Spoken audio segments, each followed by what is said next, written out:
Hey, this is Mike Ambassador Bruni from the New Art of Conference Networking, Hashtags to Handshakes show, where we say long after the conference has concluded, it's the connections that continue. So we bring you all kinds of things that help you to have a better conference experience. Today we're very fortunate to have Alaia Williams from At the Helm Women in Biz Conference. Welcome, Alaia. Thanks for having me, Mike. I'm excited. Oh, it is my pleasure. So for those who don't know, we have a 3-hour difference here. So she's up wee hours in the morning, not wee hours, but early hours in the morning. And so we're very fortunate and thankful that you're here. And I want to start off with, okay, At the Helm. Give me the 30-second pitch, if you will. What is this all about? I run a networking group out here in Los Angeles, and last year I was trying to think of a really special one-day event to create, and I wanted it to have a strong focus and really strong content that would give a lot of education and value to the attendees. So when they walked out, they really felt like they learned a lot. And, it was a long process of figuring out, do I want to do something for men and women in beginning stages or advanced business owners? And I decided that I wanted to center the event on women so we could focus on what it means to be a woman running a business, but also dealing with other aspects of your life. And we came up with the name At the Helm. One of my mastermind partners helped me come up with the name. One of them pitched in with the awesome design, and that's really how At the Helm got started. Excellent. Now, what underneath that? What sparked this thing? What made you say, "Hey, I need to put on a conference"? Like I said, I had a networking group for about 5 years at this point, and I'd done over 100, business networking events, speed networking, mixers, all kinds of things. And I really wanted more time to spend with the attendees. I really wanted to deliver some strong content, and I knew that it was time even for me to just step up my game and offer more to the world than just, hey, let's meet from 6 to 9, but hey, here's this day of like business knowledge, support, community that I can hook you up with. And I just knew so many amazing women that it almost seemed like the best way to get a chance to work with all of them was to put them in one room and have them share their gifts with everyone else. Well, thank you for doing that. Thanks. Now, so what makes this conference different? There are a lot of conferences going on. I know this one is focused on women, but what makes At the Helm special? Well, we did have a few brave men come last year, so I tell the men, if you know the content's geared toward women and you're okay with it, you're still welcome to come. So we had about 5 brave men last year. But I think what makes it different, you've been to a lot of conferences, I've been to a lot of conferences, we went to a great conference together. But I noticed that with a lot of conferences I'd gone to in the past, there was a huge emphasis on the speakers sort of teasing you and giving you a point here and a point there, and then at the end making it a big sales pitch and trying to upsell you on something super expensive.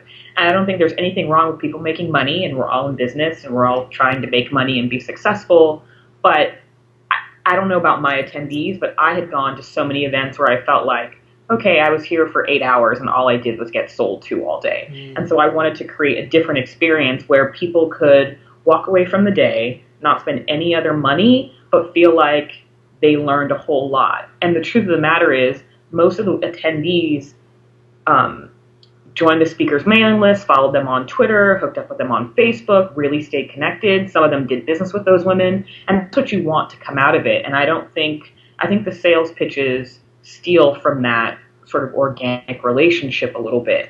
So the women I invited, and the one male speaker we had last year, I invited them because I knew that they were of a similar spirit and wanted to, give of themselves and their talents and skills, and then, watch everything grow from there. So I think that's a huge thing that makes it different. It is really content focused, and you're going to learn this when you walk out of the building today, and hopefully we can continue a relationship after that. Excellent. Who would you say would benefit most from attending the event? I understand that it's geared towards women, but would you break it down more? Or? Yeah, well, I think this year is going to be really special. I mean, last year was great. That was the first year. Yeah. But what I'm excited about this year is that we have breakout sessions. We have 3 rounds of breakouts. So what's great is that we've got stuff that may be for the beginner or maybe part-time entrepreneur. Our mutual friend Nyla Blades is doing a great breakout session on how to grow your side hustle. So if Yay. someone's trying to learn how to make their side business into their full-time thing, there's that perfect workshop from Nyla that they can participate in. But we've also got this amazing attorney and mediator, Victoria Pynchon, who's going to be talking about core negotiation strategies that every woman needs to have. So it's definitely, I think the content is geared toward a woman who already at least has a business and has it going. Okay. Obviously, if you have an idea, you can definitely come and you're more than welcome. But I think it's definitely geared toward the woman who's trying to go, a step higher with her business and really make it something bigger and better. And we have an amazing therapist, Dr. Jennifer Johnston-Jones, who's going to be talking about the power of confidence. So we're really building up these business women to, be even better. And I was at this event last week put on by Dun and Bradstreet, and there was a woman there from an organization. Unfortunately, I forget what their name was, but she was giving the amazing stat that if, every entrepreneur just hired like one more person or something like that, we'd pretty much eliminate unemployment. And you think like, wow, that power actually really is in our hands. And so what we're really trying to do is empower these business women to grow their businesses and be more successful and get them to the place where they're hiring contractors or, working with joint venture partners or hiring employees. So we really want to take women who are already in business and push them up. All right. Okay. So the next question I had is kind of around, focuses on the whole, it almost feels like, hey, before I start this conference, I'm sitting here and I'm thinking, what do I want people to think, do, feel? What comes from that space? What do you? So the conference is over. Mm-hmm. What should I be able to say, to do, to think, to feel the day after? Well, I definitely think that we're setting up the women this year when they walk out of the room to feel confident and empowered. And I know the word empowered gets used a lot, but when I'm thinking about the speakers that are coming this year, the content that they're sharing, there's going to be such a level of I don't know, power and energy in the room. But I think we want these women to leave, like I said, feeling confident and empowered, able to make more decisions that they might hesitate on. We've got someone talking about making confident money decisions when you're stressed out. I mean, that's content that even I need to hear. So we really want people to walk out with a sense of confidence in what they're doing. And in terms of what, I want them to sort of do is, much like you, stay connected and build those relationships after the conference, but also take action. Like I want them to, in their breakout sessions, come up with a plan for how they're going to use the information they're learning. Because, I don't know if you have a similar experience, but I've been to plenty of events, read plenty of business books, and I'm reading the same 3 tips over and over again. But it's that time you finally hear it and take action that makes the difference. So I want people to leave taking action and really making changes in their business. That's great. That we spoke about going to a lot of conferences, and I think that's one of the pieces that I find that can be a challenge. And I feel for the organizers as well as they're putting stuff together. So content focused, but then sometimes there's the miss of how can you have someone walk out having already taken action. So then they have a plan, and they may have even done step 1 of that plan. I think that's why I see a great opportunity. For conferences is actually almost less content, give people an opportunity to play, because once you step out there, you go back into real life. Things can get a little bit crazy. Absolutely, and I try to build in time, for networking as well. So we close the day with a reception, which is a nice celebration of like, all right, we got a lot of content. Let's shake it off. Like, let's talk and connect. And last year, women went off in groups and went to lunch together and started building relationships there. So I like to keep the breakouts interactive so that people can interact with the person who's facilitating and with the other participants, but also create other spaces for networking and connection. So people get to meet others and share their stories and talk about their businesses and start to really build those connections. So, you're right. It is a balance. I really want that strong content, so people walk out feeling educated and empowered, Yes. but leaving room for those connections is really important as well. And that leads right into my next question, which is, hey, how do you foster an environment that helps people to build connections, maybe even before, during, after your conference?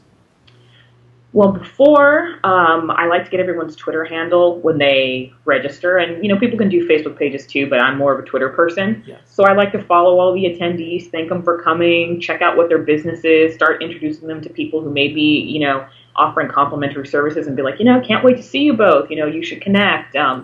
I like to thank the speakers online publicly, the sponsors as well, and just really get that sense of goodwill and excitement going. And, the sponsors get, excited too. They're like, thanks for talking about us. And I'm like, thank you for supporting the event. That's what this is all about, all of us coming together to support these business people. So I like to start to build that community and talk about the event and get everyone hyped up and excited for the day before. And then, during the event, like I said, leaving room for people to connect and follow up with each other and start building those relationships. And then after, I send a wrap-up email, again, thanking the sponsors, connecting them with the speakers in case they walked away and missed someone's information or business card. And really encouraging people, like, follow the hashtag and see who was there and follow these people and get connected. And I know a lot of women last year made great connections. So a lot of it involves some social media. And then inviting them to, my next event, which might be at this point like the end of the year holiday mixer or something, just to get them out in person again and, Nice. and think face to face. Yeah. Nice. That's a great piece with what you're doing, and I'm assuming, and you'll correct me, that there's mostly a local feel to what you're doing. Yeah, there's definitely mostly a local feel. This is the second year that At the Helm is happening, and I've already got people who are asking me if they can participate in 2013, and some of them aren't even in LA. So, hopefully it'll grow a little bit and not lose the intimate feel, but grow a little bit and attract some people from out of town. And we've got people making a 2-hour drive to come, and one of the speakers next year wants to basically fly across the country. So, hopefully we're going to be expanding our reach a little bit. But right now it definitely does have a local feel. Okay. And I mentioned that in a positive way because you mentioned about the mixer, where there is that opportunity to continue the relationship, the conversations of, okay, we spent the day together, now we can go back to let's connect from 6 to 9. Absolutely. I mean, it definitely creates a sense of community. And I think especially for a good chunk of the women who come are actually not even in my networking group. They're from the networks of the speakers, or they found it online, or the Eventbrite database or something. So a lot of women aren't even in the community yet, and they may not have a business community, and they may want, a place to connect. So to be able to say, we're having another event, so they don't feel sort of on their own. And if they like that in-person community, they feel like there's a place that they can come back to, and the date's kind of already set. And so they know that there's a place that they can come and continue those relationships with, like less of a time commitment, 6 to 9, but they know that they like the community and they want to be part of it. Talk to us a little bit about, you mentioned your networking community. Mm-hmm. Talk to us a little bit about this, because I've done a couple of these interviews for the show, and you see the conferences spark from all different angles and ways, whether it be because someone has a certain platform, and then they say, hey, it'll be cool if I did this. Talk to me more about this networking community. So I started the Entrepreneur Connection almost 6 years ago. I started it about 6 months after I started my business, and I did it because I wasn't really finding networking groups out there that fit what I needed. There were a lot of referral-based or category-exclusive networking groups, and there's nothing wrong with that, but that's not the way that I really wanted to network. And I was pretty shy and introverted before I got into this whole thing. And so I was actually really concerned that I would go to events and stand at the back of the room and then not talk to anybody and leave. And so I figured if I was running the events, I would have to meet everyone. And so that's actually where the group came from. And it started with just 5 or 6 members in a coffee shop, and then in a members rec room, and it really grew from there. And so now we have about 1,000 business owners in the LA area in the database. So it's definitely grown over the years. And it's for men and women. And that was part of my At the Helm conflict at first was, oh my gosh, do I really want to create this women's event, and cut off, half my members? But like I said, men did come, and I felt like it was really important to create a focus for the conference itself. But from the Entrepreneur Connection, over the years, I've done, like I mentioned in the beginning, over 100 events. And so we've had some great speakers come through. We've done a couple years worth of mastermind type events. We've done some really, really special things. One of the most exciting things was when Tony Hsieh from Zappos did an event when Delivering Happiness was coming out, and getting to bring, 15, 20 of my members to hear him speak and meet him. And so a lot of really cool things have happened over the years through and because of the Entrepreneur Connection. And I've made some amazing friends as well. And that to me is the most valuable part. That is a great, great, great story. And it's like I have to look into the camera and be like, you hear that, people? Get after it. Get after it, people. Because there's this aspect. I have a friend of mine who runs a fashion boutique in New York. And he talks about dipping your bucket where you stand. You go searching for all these things everywhere else. But what I like is like here's where you are, and you built right from where you are. And you said, listen, I'm gonna be the host. And you're kind of throwing yourself into it.